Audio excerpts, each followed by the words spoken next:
Welcome back to Benedict Gaming. I am Benedict, and with me, as always, as always now, I suppose, for this playthrough anyway, is SqueezeLouise. I almost forgot your name. Sorry. That's fine. It's my life. And we're playing Dream Daddy. It's a game recommended to me by a friend of mine, and I'm enjoying it so far. We were on our way to meet with the teacher, Mr. Vega, and we're at the school now, so let's see what happens. I arrive at Amanda's school and check into the front desk. They gave me a bright orange visitor sticker and send me on my way. I'm barely awake and feeling pretty haggard, but hopefully nobody will notice. I check my watch and I'm relieved to see that I am only 2 minutes late. Wait, was it room 103 or 108? I spot a youth standing at his locker, and I approach him for help. Excuse me, do you know where Mr. Vega's classroom is? Oh, hello. The youth turns around and looks me up and down with heavily lined eyes. Come on, kid, I'm late for a meeting. Mr. Who? Mr. Vega? I don't know, have you tried the exit? Okay, wise guy, are you gonna help me or not? Fine. Up the stairs and to the left. Can't miss him. Head up the stairs and walk around, unable to find Mr. Vega's classroom anywhere. After a couple of minutes searching, I head back downstairs. That punk youth set me on a wild goose chase. I get back to where the low-rent Gerard Way is... What? That low-rent Gerard Way is standing, fully ready to give him a piece of my mind when suddenly a head pops out of the classroom next to his locker. Oh. Lucian, don't you have a third period to get to? Fine, Mr. Vega. Wow. Now I'm officially 10 minutes late. I glare at him as he walks away. We're not cool. You must be Mr. Knight. You must be Mr. Knight. This period's almost over. Would you mind waiting in the back? That's what she said. Mr. Vega leads me, and I think he's like soft-spoken. Mr. Vega leads me in, and I take a seat in one of the comically small students' desks in the back. Might get stuck in this. Alright, now where were we? Now, who can tell me about the unreliability of the narrator in J.D. Salinger's Catcher in the Rye? Holden Caulfield is in a mental institution. Yes, Colin? Spoiler alert. Colin stands up and does the thing where he blows into the crook of his elbow to make a fart noise. The whole class erupts in laughter. Alright, everybody. Alright. Very funny, Colin. Please sit down. Now, Holden Caulfield is an unreliable narrator in the sense that the bell for the end of the period rings, and all the students immediately get up and take a break from the door. Remember to do the reading and answer the response questions on page 194 in your textbook. Nobody's listening. Or not, I guess. Mr. Vega turns to me and sighs. Middle schoolers, right? Don't you teach high schoolers? Both. You know, budget cuts. Right. Thanks so much for coming in. No problem. Mr. Vega, please call me Hugo. I don't normally do these impromptu parent-teacher meetings, but as I'm sure you know, Amanda's a very bright student, and I'm concerned about her recent behavior. What's going on? Well, Amanda's never been the most engaged student, but I know she cares. Recently, though, she's been falling behind. She's not completing assignments and has been doing rather poorly on tests. I normally chalk this up to senioritis, but this is strange. I thought Amanda had always shared everything with me. It hadn't even crossed my mind that something might be wrong. I just wanted to ask, is everything okay at home? Well, we just moved recently, but it was only to the other side of town, and Amanda was more excited about it than I was. See if you can talk to her about it. I know she values you a great deal and would appreciate your guidance. She keeps heading down this road. I know how important art school is to her, and I would hate to see her miss out on the scholarship money that she clearly deserves. I'll make sure to talk to Amanda. Thanks for letting me know, Hugo. Anytime. On my way out, I stop, thinking for a moment. I turn to Hugo. Hey, Hugo. Yes? They ever catch that rye? I'm upset. Yes. Joppy actually liked it. Ugh. I leave the classroom and make my way out of the school. I'm still a little bit in shock that Amanda was able to hide this so well from me. She's always been such a force for positivity in my life, especially after we lost her father.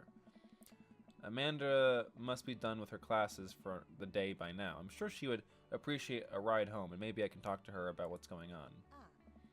I pull up to the carpool, and Amanda hops in the passenger seat.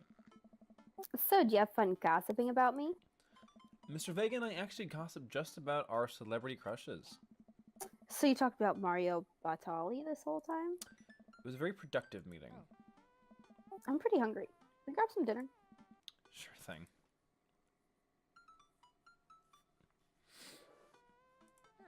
We can make something at home. Cool. I think with our powers combined, we could throw together a gourmet meal worthy of the Food Channel.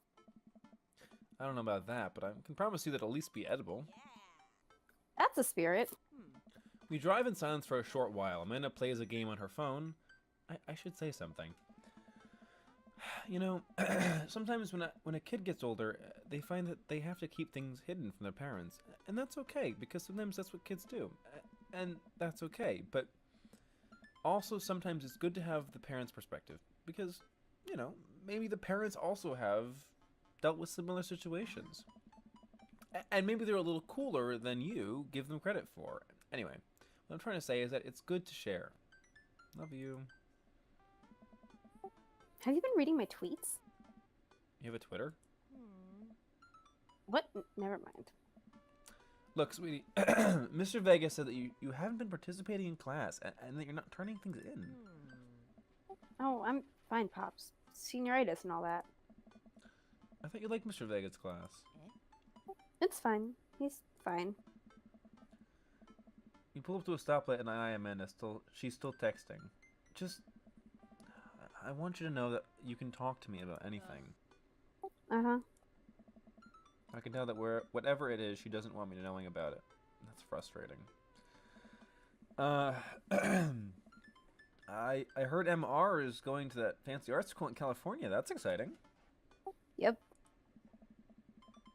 Are you bummed that you guys aren't going to the same school? Yep. Amanda keeps texting. She stifles a laugh. What's so funny? It's I don't think you get it. Okay. Who you texting?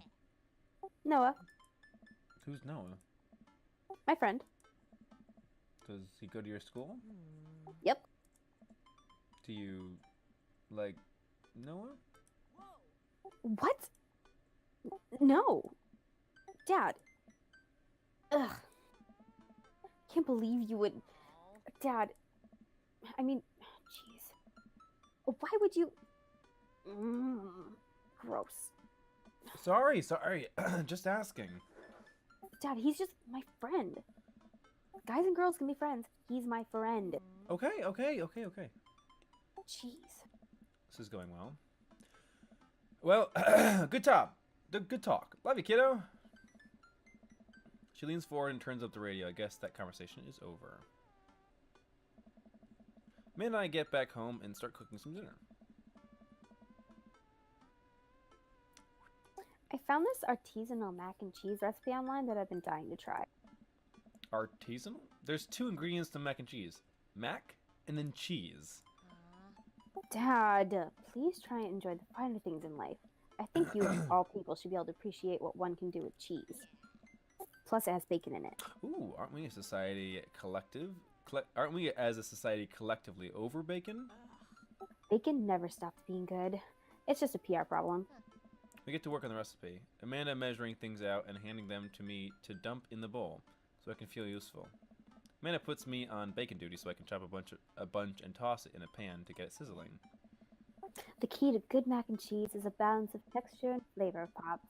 Not only are we going to want the fullness of the cheese and bacon, but we also need to counterbalance it with the crunchy mouthfeel of breadcrumbs. Breadcrumbs? Oh, whoops. Mouthfeel? What's a mouthfeel? You know, when you eat stuff and the texture... Listen, I've been watching a lot of the Food Channel, and I honestly don't know what it means, and it just makes me feel sophisticated to say.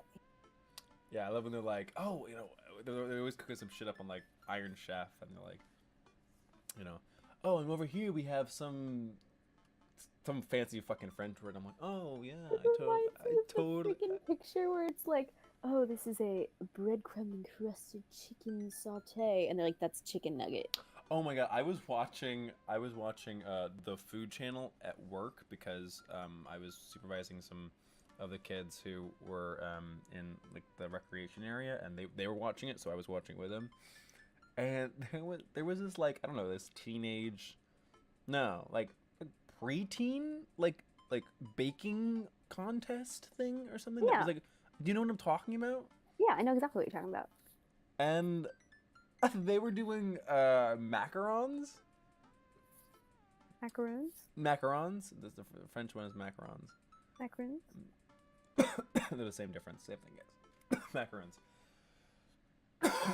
And all I remember is this girl looking just so destroyed, because apparently they had to like stack them, and because obviously based on like how they were made, whatever, they would be less or more stackable. And she just had this like just dead inside look of just like despair, and she was like, well, this is my life now. And this little kid, this little guy, he comes over and he's like, do you want some help? And she's like, yeah. And so he helps her out, and then she still ends up getting kicked off, and he was like, well, rip. But like, I don't know when that show started, but all I know is, well, one of these kids made like a My wontons. what? Have you not seen that one? Someone is was like, and I realized I left my wontons in the fryer, and then the chef goes, the wontons. The Iron Chef. Yeah. That's funny. No, but there is one of these kids made like a creamsicle. Oh god, stop. Macaroon. It was, so I guess like the inside was like vanilla something or other, and he used like this kid's like 11 years old. Used like actual lemons, like orange zest. Actually, no, so we scraped the the skin of an orange. But apparently he just made it so stupidly sweet that that they couldn't. It wasn't even like edible, pretty much. But I thought that was a cool idea for a macaron. Anyway, Food Channel. Makes me feel sophisticated to say. Yeah. No. I get that. Every time I watch that channel, I just feel in order: hungry, jealous, insecure about my cooking ability, and then hungry again. I like the mouthfeel of that sentence. Oh my god. And Amanda, mouthfeel isn't just about food. It's also about words that are fun to say. Gregarious. Defenestrate. Cattywampus. Discombobulated. All of a sudden, the bacon burst into flames. I must not have been paying attention to how hot the pan was. Or how hot you are. Fire! Fire! Oh god! Fire! I run around the kitchen looking for anything to put out the fire. I grab a cup of water, and Amanda snatches it out of my hands. Nope! She puts it down and calmly grabs the lid from the pantry. She places it... Oh, I said your line. I'm sorry. She places it... I feel bad now. On top I said it at the same time. Oh, did you? Good. Yeah. She places it on top of the flames and turns down the heat. I finally calm down. Did I almost just burn our brand new house down because I was too busy saying silly words? Indubitably. Dang it. Indubitably. Cool. Who wants takeout? Me. Amanda and I order some Yeah, Chinese food. Yeah. And eat it on the couch of our new living room. She flips on the TV. Oh, cool. Long How Ice Road Paranormal Ghost Truckers is on. Your favorite, right? What? Exactly. Oh, hell yeah. They have to make it over the Canadian tundra before the ice road melts, but they're hunting ghosts. Also, the trucks are haunted. This is an episode I've already seen, but it's one of the best. Callum and Flint Dogbone, wow, can't say that. Flint Dogbone, the twin brother truck driver and ghost hunting duo, find themselves in the greatest peril yet. Oh no, the ghost done got control of the truck. I can't steer on them damn ice roads. Let me use this ADP meter to try and communicate with the spirits. Flint, we're about to die. I almost got it. If you listen carefully, it sounds like it's saying you're going to die. It's because we are about to die, you. This is art. The episode ends and Amanda excuses herself and goes to what? To go and start an arguments on the internet. Me too. I stay up a little longer, curious about the exploits of Callum and Flint Dogbone after their disastrous ice road accident. Afterward, they're crawling to bed and get a good night's sleep. I wish. Yeah. Is that a bee? Morning, sleepyhead. 5 more minutes. You have never, ever let me have 5 more minutes, so get up. Fine. We have cereal for breakfast. Oh, that's yours. We have cereal for breakfast and spend the morning putting together furniture. As I said, yeah. Amanda is much better at art. Oh, God, I'm getting tired. I can't read. Art interpreting. Amanda is much better at interpreting the tiny manuals. We're able to put together a few shelves and one desk, but I'm pretty sure it was supposed to be a bookcase. Me too. So, you excited for the cook out today? I'm all over those table store. I don't know how did you do that? I'm all over those. I'm pronouncing the words wrong. Oh, you just pronouncing it. I'm all over those terrible store-bought sugar cookies that we want. See, I'm such shit at that. I'm all over those terrible store-bought sugar cookies. That's the last time you said that line. You know, it's fine. Sugar cookies that everyone's been bringing. Next one, it's fine. Everyone else who's already been watching this already read the line. Say, "Ari, bad." Oh God, which means that there are more for me. Don't you want to met some of Teo Pooples in the Niger Bahorhood? The Bahorhood. All right, let's move along from that. I'll probably end up standing uncomfortably in the corner with a plate of food and hope that nobody talks to me. That's totally me. That's not you. I know, but it's also me. Dad, you're a beautiful work in progress. We will get that butterfly to emerge from the cocoon. Daddy. Oh, the social butterfly. Well, we better start getting ready. We definitely don't want to be late. What? No, we have to be fashionably late. Who shows up to a cookout on time? You know what? We're going early. Just because you said that. That's something you would totally fucking say. 100%. I head out the door and Amandika fucking That's my name now, Amandika. Amandika reluctantly follows. We walk across the street to Joseph's house with a store-bought veggie. Amandika, I'm still fucking laughing about that. Store-bought veggie plate. We didn't want to risk burning down the house again. I'm just gonna go by Amandika now. I'm not Louise. SqueezeLouise. You're not SqueezeLouise. Amandika. I'm with Amanda. We're going to start the intro. We're going to dub it over. Hi, everybody. Welcome to Benedict Gaming. I'm here, as always, with Amandika.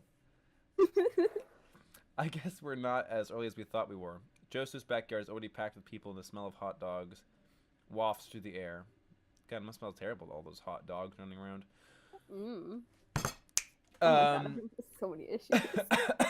Small children run through a sprinkler, and adults chat in small clusters. I set out a veggie plate down on a table next to two other veggie plates. Huh. Hey, there's Joseph.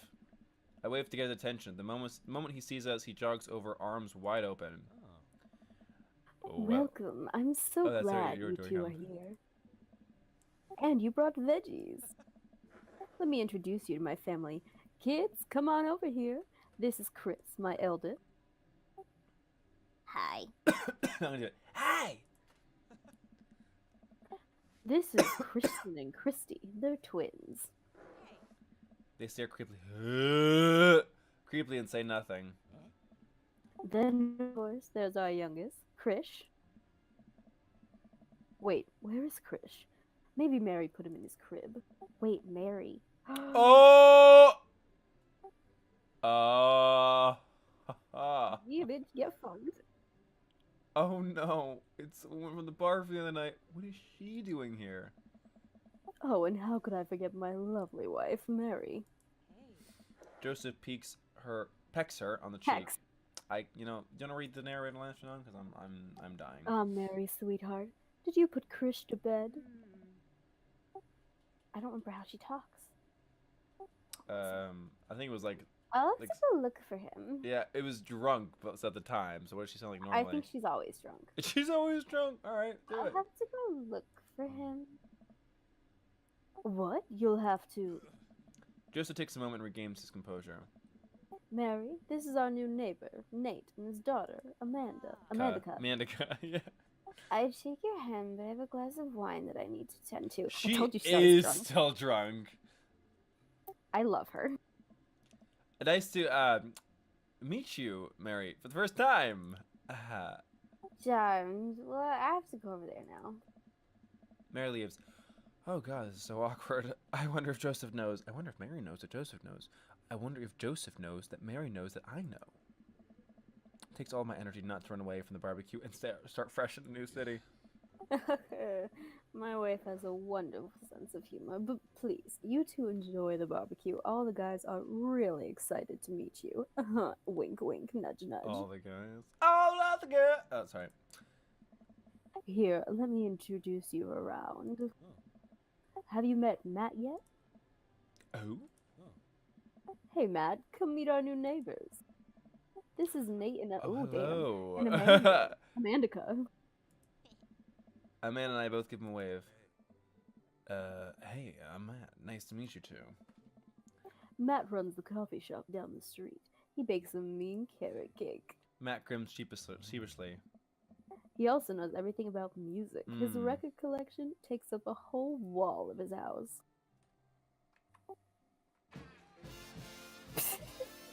York. Yeah. Talk to me about that music collection. That's me, the music guy. Fucking stop the timing. That's a bit of an understatement. He also used to be in a... I'm just the music guy. Always. I bet he was in a ska band. He was... Oh, I bet you're right. Okay. Always stoked to discuss music. Comment below if you think that Matt was in a ska band. I'm just the music guy. I'm always stoked to discuss music, tunes and stuff. That's so cool. I love music. Matt's ears seem to perk up. Oh, yeah? Well, what kind of stuff do you listen to? That's me.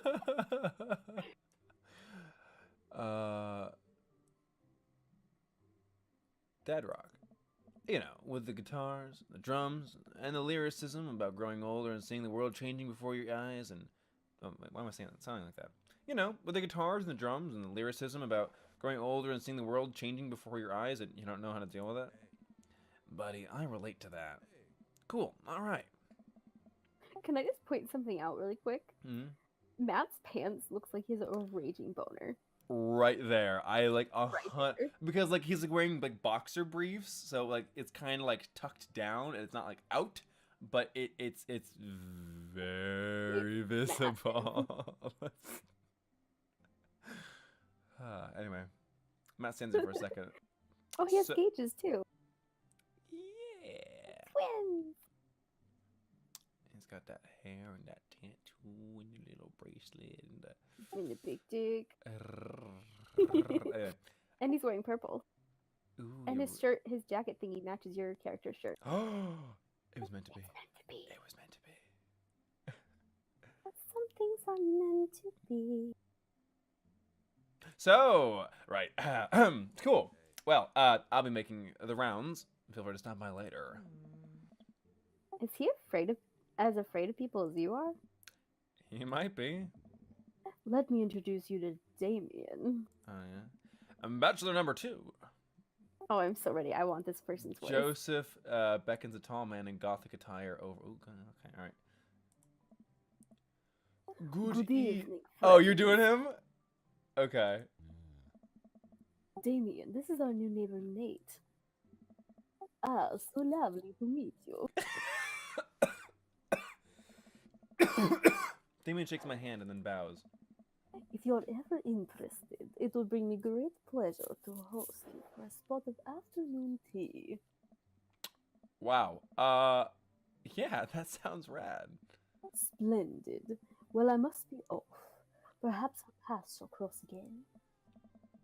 Damn, what a classy dude. You would totally say that. Wow, well, I think I've actually met everybody else. Great. I bet you're excited to get to know everyone better.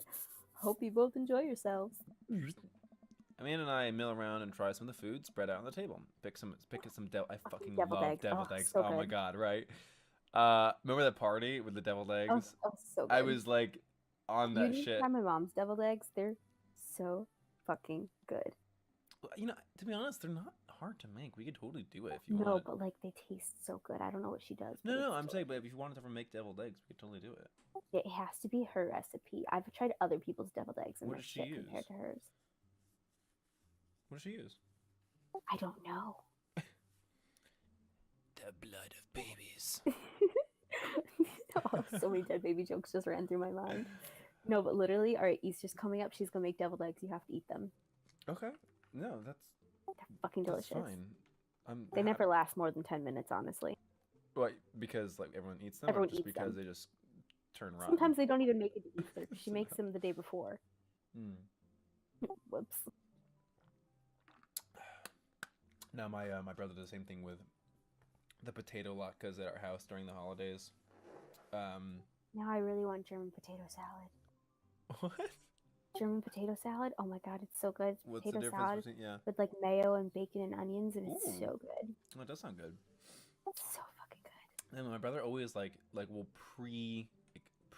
basically pre-game the latke party, and he'll just like sit there eating latkes. He used to. I think we changed it up a little bit recently because of how many people we've been inviting. But anyway, Amanda grabs a small paper plate and immediately begins piling it with baked goods. This girl is literally me. I know, I love it.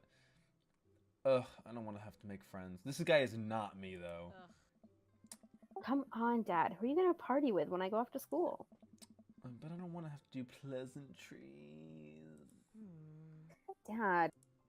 Ugh, we're gonna go talk about the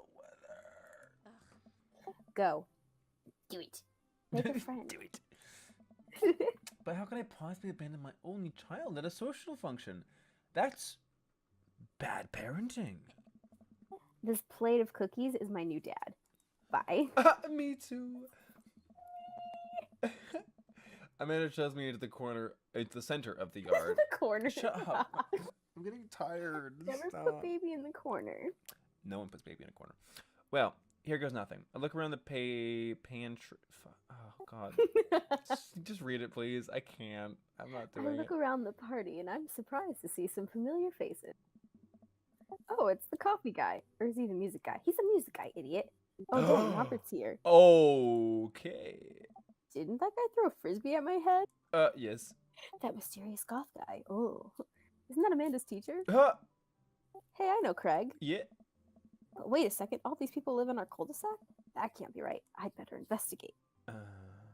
Burger time.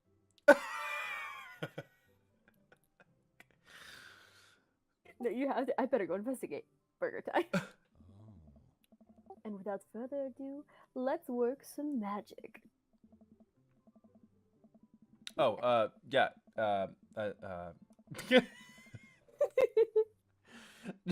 Joseph closes his eyes, takes a deep breath, and gets to work. With the greatest of ease, he sets patties on the grill, flourishing as he flips his spatula in the air. It's easily some of the best grill work I've ever seen. He grinds my grill. Oh, you guys Oh, think it's you my grill first time in front of a grill? I got this grill, man. He's working faster now, effortlessly Oh god, tossing this sounds cheese so onto funny. patties and perfectly grilling onions on the side. One after another, the dads take notice and crowd around Joseph to admire his masterful technique. It's just a classic white dad at a barbecue. I mean, yeah. I can't. You probably didn't know this, Nate, but Joseph's known around here for his grillmanship. He's ungrillable. I'm trying to get on his level, but I just can't catch up. Dad jokes, I can't. Let us keep studying. He's got a flower crown! You go what? Oh. What was his voice like? Let us keep studying. It was let us keep studying. He has a rare quality about him. Mustard, wait, what? I'm not French. Yeah. Oh my god, no, I forget how to talk in like, Pennsylvania. well, we keep talking about this. I don't know. No, Like that. oh wait, hon. I am the count. I'll be there. Sorry. Into the accent. I am the count. I am the count. Mustard we keep talking. That's excellent. Mustard, we keep talking about this. Can't we just appreciate the artist? I've never seen him make a mistake. Okay, we need to stop. This is getting too cheesy. Please. She's stop. like,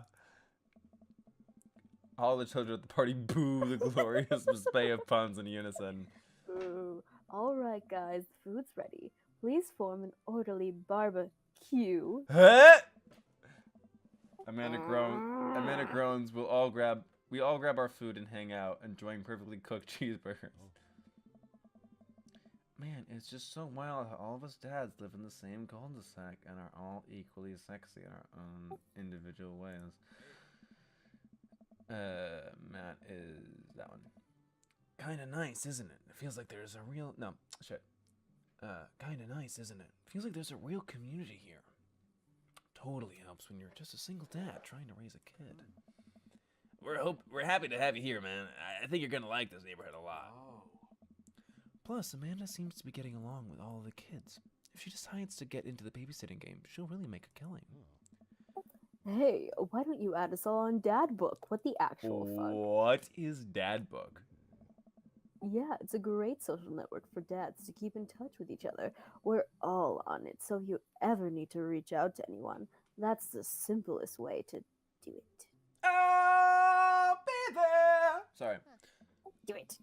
That's reach out. I'll be and it's fine. Sorry, I'm just an old-fashioned dad. Social media goes over my head sometimes. Don't worry, Pops. I'll help you figure it out.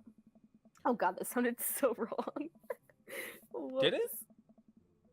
In my head, it did. The rest of the barbecue goes smoothly. We all trade stories and drink beer as our kids play on the lawn. Amanda breaks up a fight between Carmencita and those weird twins. I think they wanted her soul. Amanda and I walk back to our place as the sun sets over the neighborhood. Pretty fun party, don't you think?